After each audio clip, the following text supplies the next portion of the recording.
Good morning, everyone. Our today's presentation is on the basis of the killer robot on the case study by Richard G. Epstein. Our team name is Control Alt Delete, and I would like to introduce our team member. Okay, so beginning with the presentation. Okay, first let's talk about the case study itself. First, let's talk about the incident. A factory robot, also known as so-called killer robot, malfunctions due to resulting in death of many factories or workers, and due to the incident, the main lead engineer, Randy Samuels, a lead engineer at Silicon Techtronics, who is the center point in the main of the investigations. Due to work under pressure and in faulty programs and false safety guards, the robots leads to malfunction and leads to the huge incident. And ethical lapses. Due to the malfunction of the robot, the main lead engineer Randy Samuels faces many court cases and charges because of high load on the work pressure.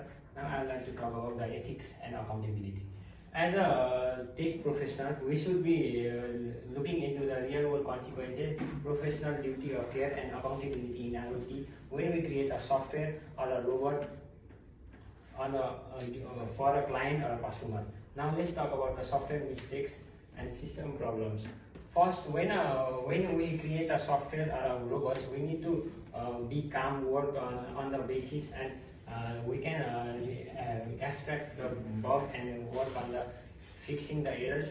Now let's talk about the professional duty of care. People who work in computing have special duty and trust to their customer, so we should be careful and think ahead. If we face any errors, we should resolve them as soon as possible. Now let's talk about accountability in IT. We need to understand who oversees what and provide specific responsibility according to the project. If you work on a huge project, we should divide each and every part into a smaller parts and divide them into every members and every workers we have in our team, so it makes our work easier and sustainable. Now for the further presentation, I would like to call our friend Acharya. On this slide, I will be talking about legal complications in this case.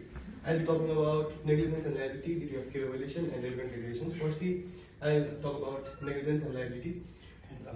Negligence happens when the professional fails to meet its standard recommendation. They are expected to handle particular testing and validation and with care. Secondly, I will talk about duty of care violation. Computing professionals have a legal duty to ensure their product does not pose unreasonable risks to the users or the public. This duty was breached through design flaws and poor communications. Lastly, I will talk about relevant regulations. Violations likely extend beyond standard to law, industrial safety standards.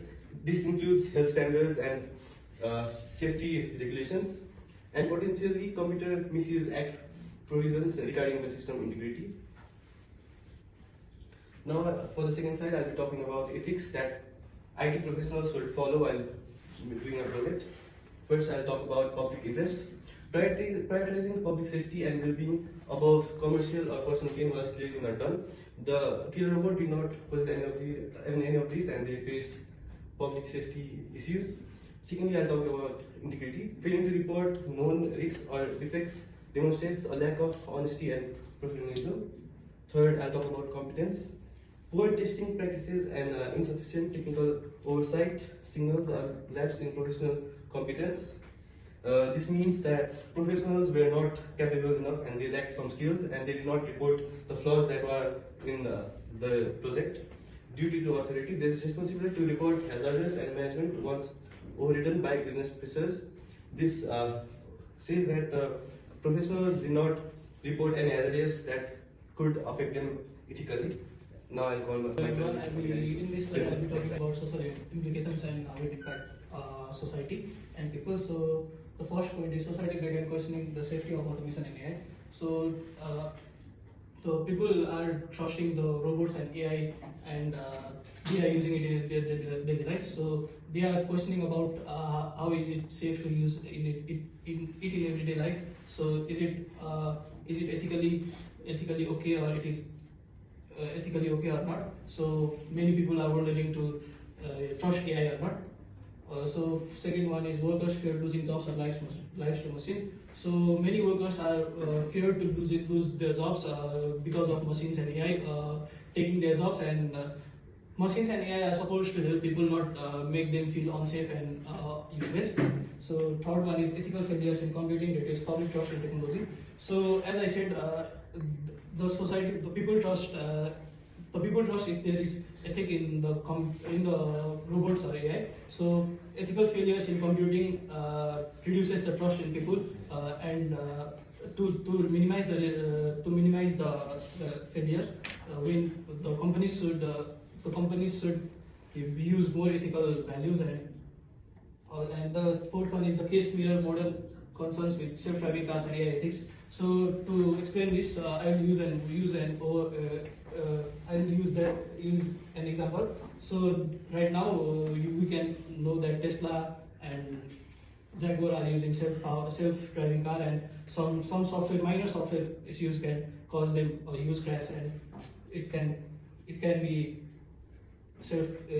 create more concerns about safety issues and all. So next slide. I'll be talking about where it went wrong. So management dismissed concern from engineers. The leadership ignored or rejected the warnings and issues raised by the engineering team. So this means the team has lack of communications and poor management. Through that, the leadership and this created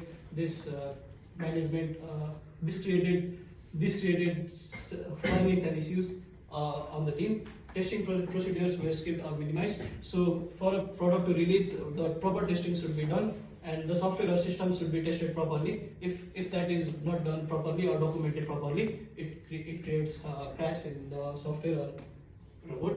So lack of documentation and transparency. There was insufficient written evidence or open sharing of processes and decisions. So lack of documentation creates more misunderstanding among the team, and proper documentation should be provided to know all the team members where it went wrong and what went wrong. So I'd like to So the topic is the future of warfare. Number one, integration with AI, robotics, and cyber warfare. This means the AI, robotics, and cyber warfare are rapidly shaping the military system. Military system. The calls of meaningful human control in AI weapons. This means the human are responsible for key action. Humans should decide where the weapon should be used, rather than leaving those decisions entirely to the robots. A balance between technological advancement and moral responsibility. The goal is to find the balance between technological progress and moral responsibility by using advanced AI tools for defensive and security, while ensuring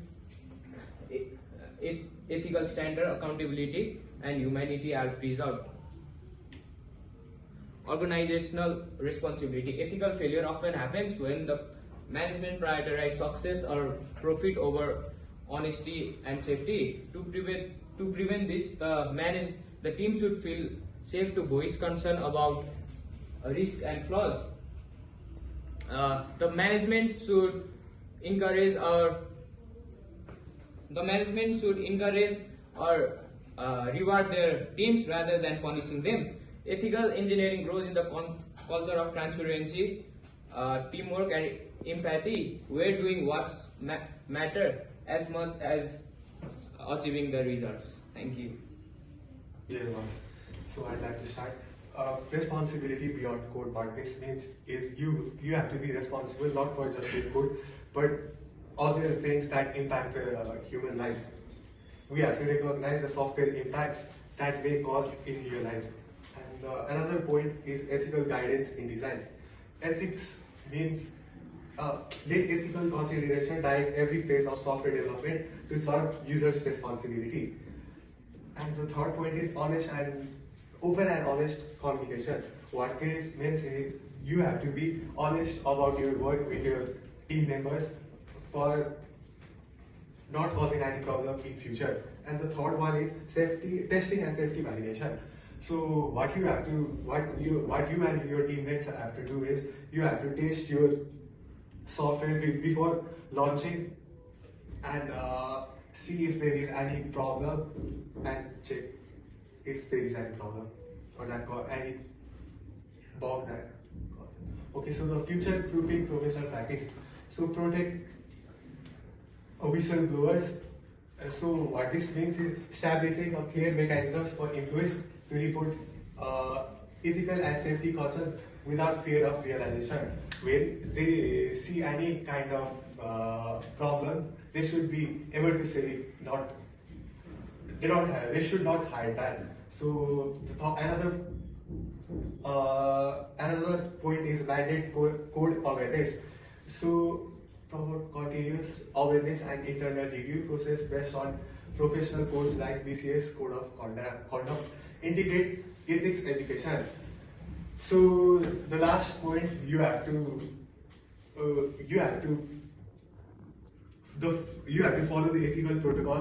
You have to follow the rules, and you should not create anything that causes problem for other people. And so in conclusion, computing professionals carry a massive social responsibility. Ethics is not an add-on, it is foundational to competent and responsible practice. So there is a famous quote also that goes, with great power comes great responsibility. Thank you. And this is a constructive feedback that you need to take it in a positive way, right? First is about the slide that you presented. Can you go to the second slide? Okay. Now this is the thing that I always would like to comment on. So whenever you're giving presentation, well, it shouldn't be consisting of a paragraph. Look, you have written everything out there, and you started reciting or reading from that particular line rather than describing it or elaborating it, right? Then few of the keywords about the warning signal. They should have kept the warning signal as buzzer or maybe the light or something like that, so they could react as soon as early as possible. Right? This thing has to be there. Other than that,